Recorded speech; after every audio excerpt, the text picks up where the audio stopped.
How is it going, everyone? Today we're about WWE Super Showdown 2020 pay-per-view review. Of course, Super Showdown aired live on the WWE Network as well as pay-per-view earlier today. Without wasting any more time, let's go ahead and jump right into things, right into the show. Of course, we did have a kickoff show 1 hour prior to the pay-per-view, which I wasn't sure because they didn't announce anything for it. So they did end up having a kickoff show, which featured one match being the Viking Raiders taking on Luke Gallows and Karl Anderson.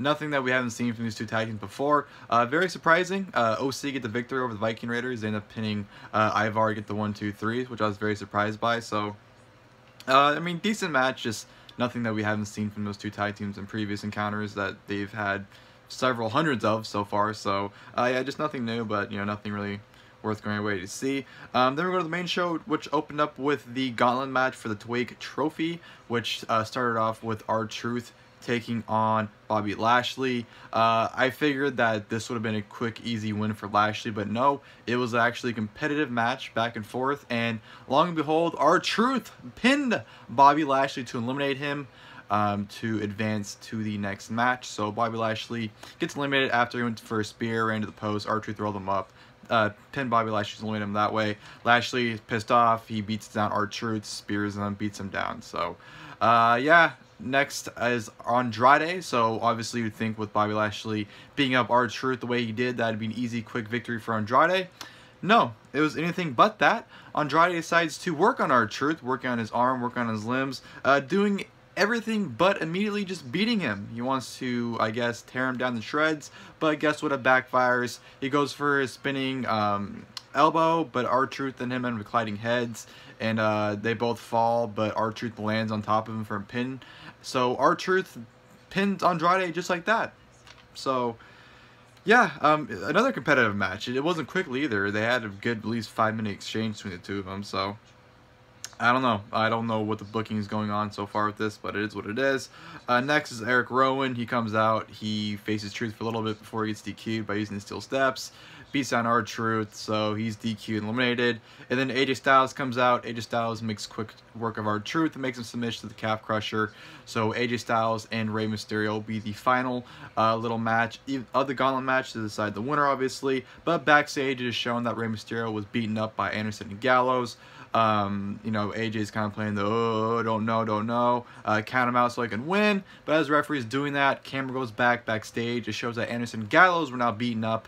And then you saw someone walk by the camera with a boot and a coat, being the Undertaker. The Undertaker makes his return, comes out, he replaces Rey Mysterio, chokeslams AJ Styles, which was a very shitty chokeslam, I might add, and pins him 1, 2, 3.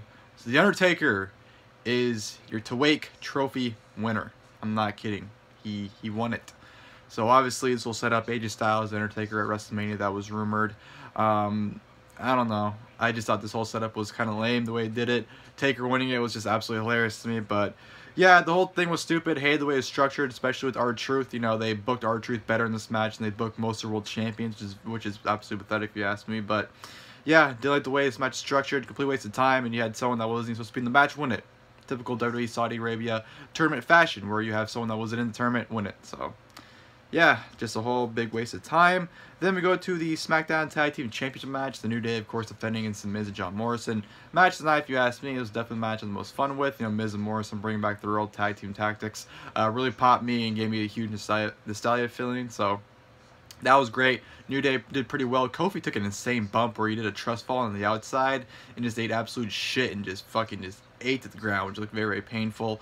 Morrison looked really good. He looked really smooth and crisp this match. Big E got a nice hot tag around rough shot, but Miz ended up securing the win with the Skull Crusher finale. 1, 2, 3 pins Big E to win the SmackDown Tag Team Championships for himself and John Morrison. Very happy with the decision. I thought Miz and Morrison winning the tag team titles was definitely the right decision, and I can see him going to WrestleMania as tag team champion. So yeah, really fun match. Really enjoyed it. Like I said, my personal favorite match on the entire show. And yeah, that was a lot of fun. And then we go to Humberto Carrillo taking on Angel Garza. This match was fine. Just didn't have a lot of heat to it. Just feel like they're kind of running the motions. They weren't really doing much. Crowd really wasn't responding to anything they were really doing. Angel Garza did his, pan spot to a pretty good pop, but besides that, nothing special that I'm seeing to do on Raw. I feel like as soon as this match started kicking up, started kicking in the next gear, the match kind of came to an end. They just did a bunch of different rolls and exchanges, which Angel Garza got the better of, ended up beating Humberto Carrillo. Like I said, it was a fine match, nothing bad, but I don't know, bad placement. It's just a match that I didn't think people really cared for either. And then we go to the Raw Tag Team Championship match. Of course, Seth Rollins and Murphy defending against the Street Profits. At first, this match is kind of boring. Rollins and Murphy are kind of beating down Montez Ford, not really, doing much with him. And then once Angelo Dawkins at the hot tag, he ran roughshod for a good while. It looked pretty good. And then, tagged in Montez Ford back into the match. Started progressing pretty well. Montez Ford hit a beautiful frog splash in Rollins for a great near fall. And then, Buddy Murphy got tagged back in. Him and Dawkins went out for a while. Dawkins looked like he was closing on the win. Murphy hit him with the running knee. Rollins hit him with a stomp. 1, 2, 3. Murphy and Rollins retaining the Raw Tag Team titles. Pretty solid match here. Like I said, it was pretty boring. It was pretty slow and, wasn't really all that good. But then the match progressed and the last couple minutes were pretty fun. And the Street Profits look good in the feed as well. So, that was a fun match. Honestly, the tag matches on the show are probably the best matches, The tag matches definitely stood out the most on the show if you ask me. So, yeah, that was a fun filler tag team title match. Dolph Ziggler taking on Mansoor. Robert Roode got ejected very early. And this match was pretty boring. Dolph Ziggler's in the match, so what can you really expect? He's very bland, and the crowd absolutely knew it. Mansoor, even though he was mildly over, obviously, stuff he was doing really didn't receive huge pops like he was getting with Cesaro.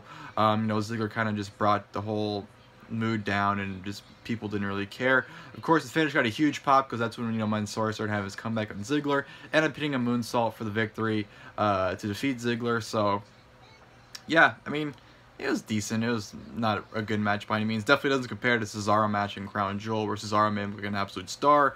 Here, you just had Ziggler being his same old boring self against Mansoor. So poor Mansoor, but racks up another Saudi victory for him. So good for him. And then we go to the WWE Championship match. Brock Lesnar, of course, defending against Ricochet. The match I was looking forward to the absolute most.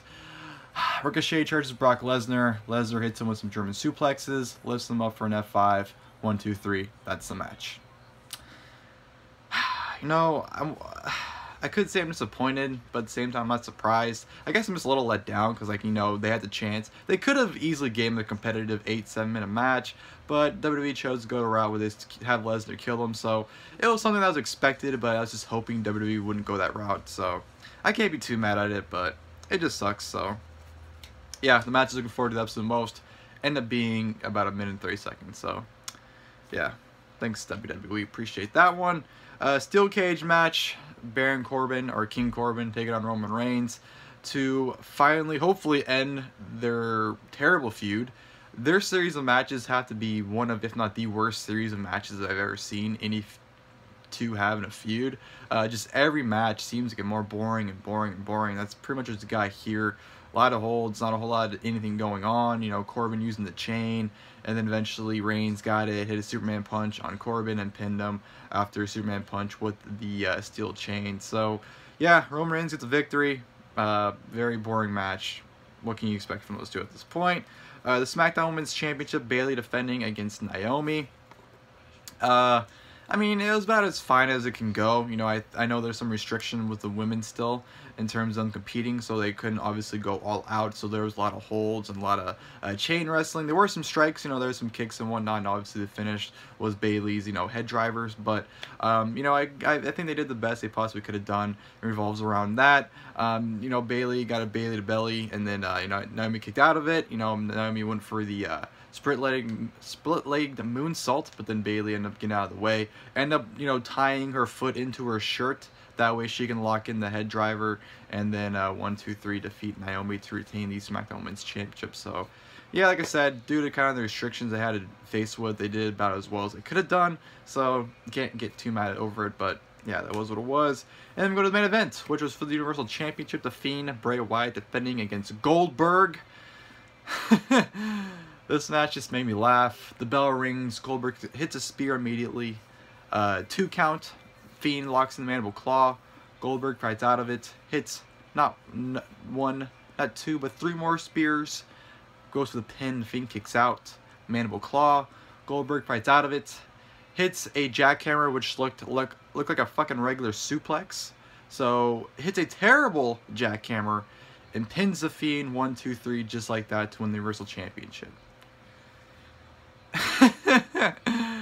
You've had the Fiend kick out of like 47 stomps, a fucking hammer to the head, everything thrown at this guy, kicked out of everything. And then you have Goldberg hit a few spears and the worst jackhammer I've seen maybe of all time, and he beats the Fiend just like that in a matter of minutes too. Not even like it was a competitive back and forth match where he hit like 15 jackhammers and 47 spears and finally pinned him.